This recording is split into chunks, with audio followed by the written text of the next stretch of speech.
It's good to be back. Yes, I know it's been dead silent on my channel for a few months now, far too long. So what happened? Well, the truth is that I simply wasn't in the mood to produce any videos, to be honest. I was far too busy with life, but in a very positive way. But I think now is the perfect time to resurrect this channel and keep them videos coming regularly. I've already drafted some ideas and have already finished some very interesting scripts and notes that I'll be turning into videos very soon. So subscribe and keep an eye on my channel.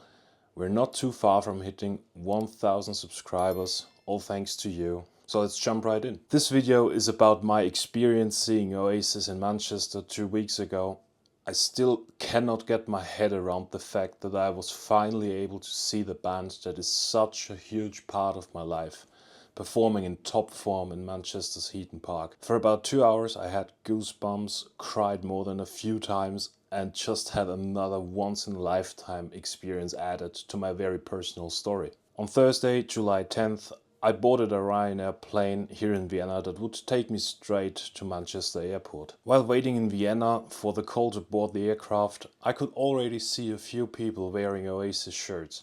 A pretty rare sight here in Austria, I have to say. I myself wore my Definitely Maybe anniversary shirt that depicts Noel's Les Paul guitar, as well as the Wham and Marshall amplifiers. So I was dressed to the occasion. Boarded the aircraft on time, sat down at my window seat, put on me headphones, and of course I would listen to Oasis over the course of the whole flight. Picked the album The Master Plan, as far as I can remember, and put on the song Listen Up, just to get me into the right mood. It was at this time when I was approached by the two fellas who sat down next to me, who overlooked me putting on Oasis on my phones. They were asking if I was going to see Oasis as well.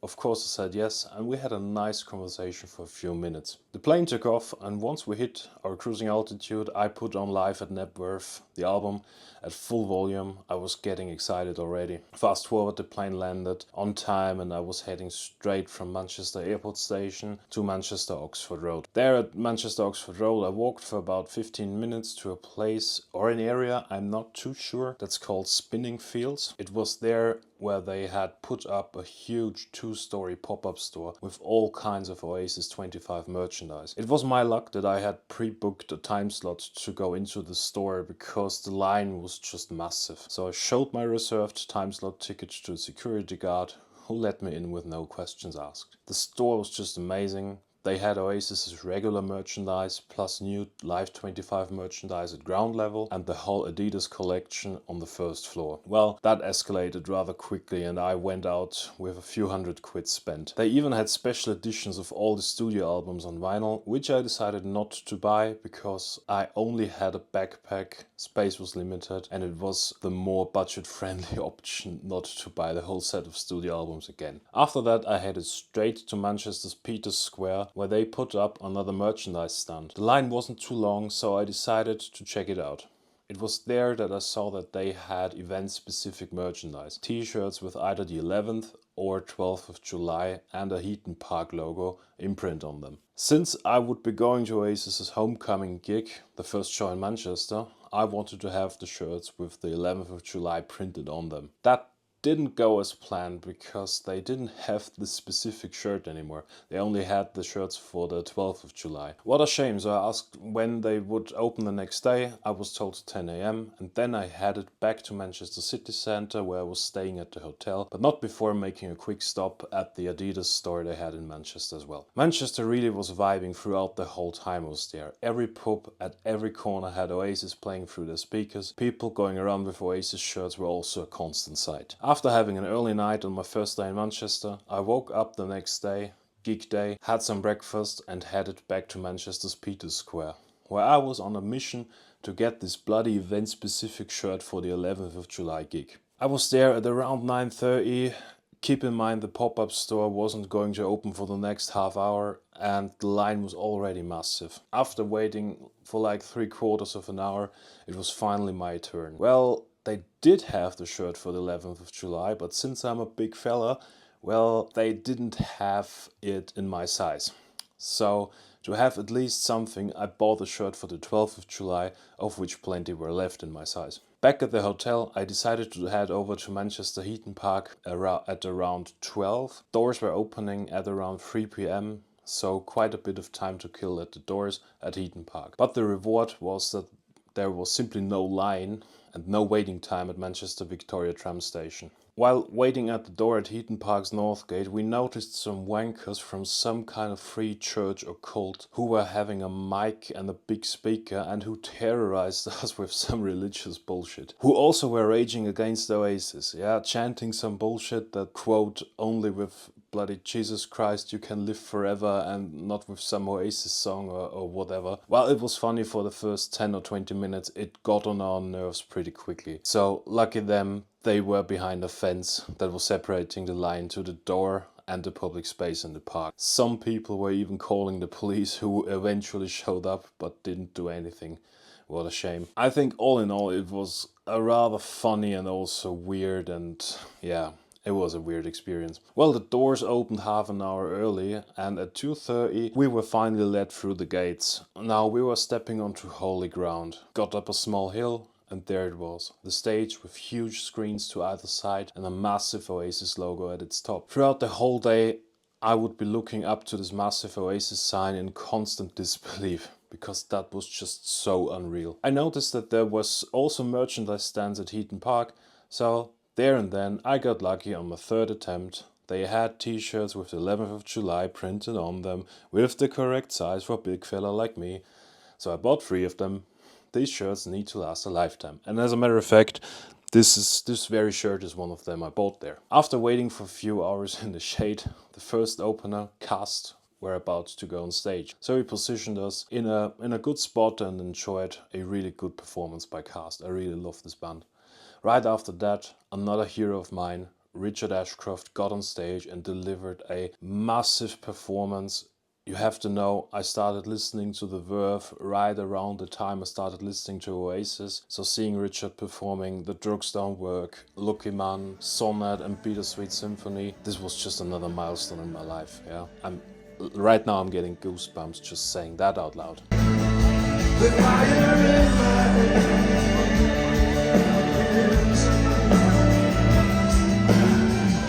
There's something in my own place.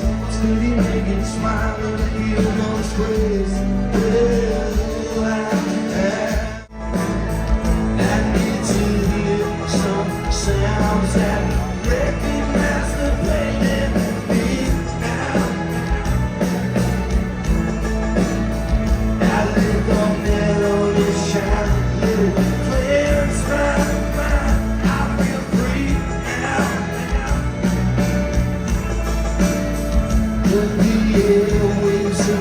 I think 5 minutes before Oasis were set to take the stage, I could really feel the adrenaline rushing through my body. The crowd was cheering and chanting. The vibe was just amazing. And then, in typical Oasis fashion, Noel, Liam and the rest of the band walked onto the stage to the song Fucking in the Bushes. They walked out hand in hand, which was an emotional moment for more than a few people in the crowd, I suppose. From this point onwards, it was just pure emotions. No nonsense rock and roll and pure energy from both the band and the crowd.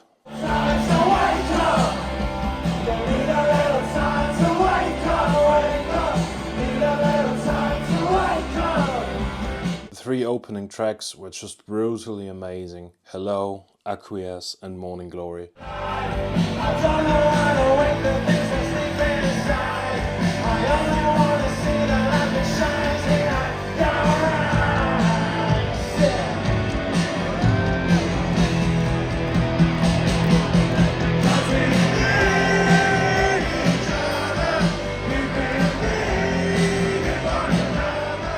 Sound, this wall of sound was just mesmerizing, and sometimes I even had difficulty hearing Liam or Noel sing because the crowd was just singing so loudly. We were singing, we were shouting each and every word of the lyrics.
guitar solos we sang along to. Pure goosebumps.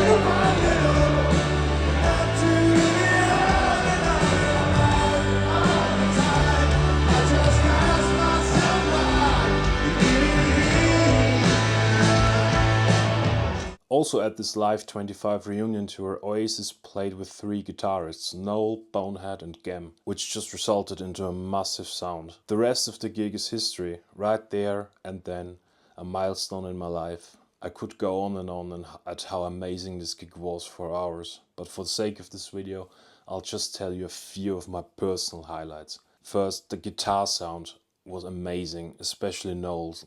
Hiwatt's Echodrive, Cornish soft sustain, 2 Les Pauls and his trusty 355, as well as a Gibson acoustic guitar. Magical. Then there was Cast No Shadow. Finally, the 2 brothers started singing in unison again. Magical.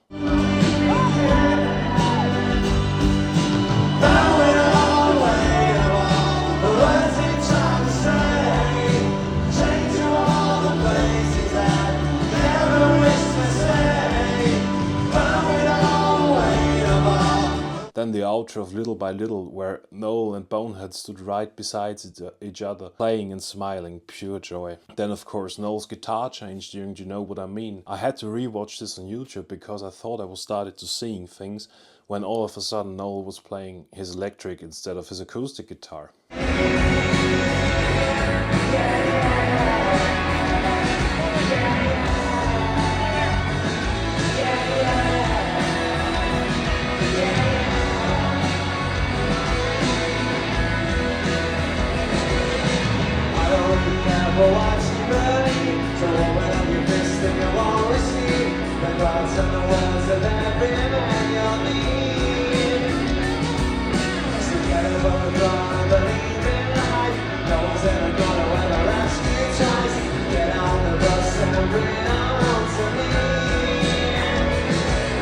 Then there was Slide Away. Noel finally started playing the lead parts again. Liam and Noel would sing the outro together, and the iconic What For at the end of the outro part is just biblical. Don't know, don't care, all I know is you can take me there. I don't know, I don't care, all I know is you can take me there. I don't know, I don't care, all I know is you can take me there. I don't know, I don't care, all I know is you can take me there. Take me there, take me there, take me there, take me there, take me there, take me there. All I know is you can take me there. Take me there, take me there, take me there, take me there, take me there, take me there.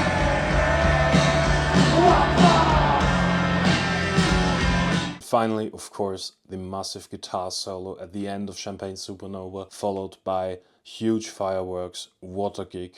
I still haven't understood and processed what I just witnessed there and then. Well, that was it. It took us about 2.5 hours to get from Heaton Park back to Manchester city centre using public transport. But I didn't mind that. My ears were still ringing and I was just so happy. The privilege of a lifetime to be able to say that I've seen Oasis live on the 11th of July 2025 in Manchester at Heaton Park. Thanks so much for watching. Again, we're not too far from 1000 subscribers. So please, if you enjoy my content, hit that subscribe button and be part of this journey as well. There's a lot more to come. See you soon and cheers.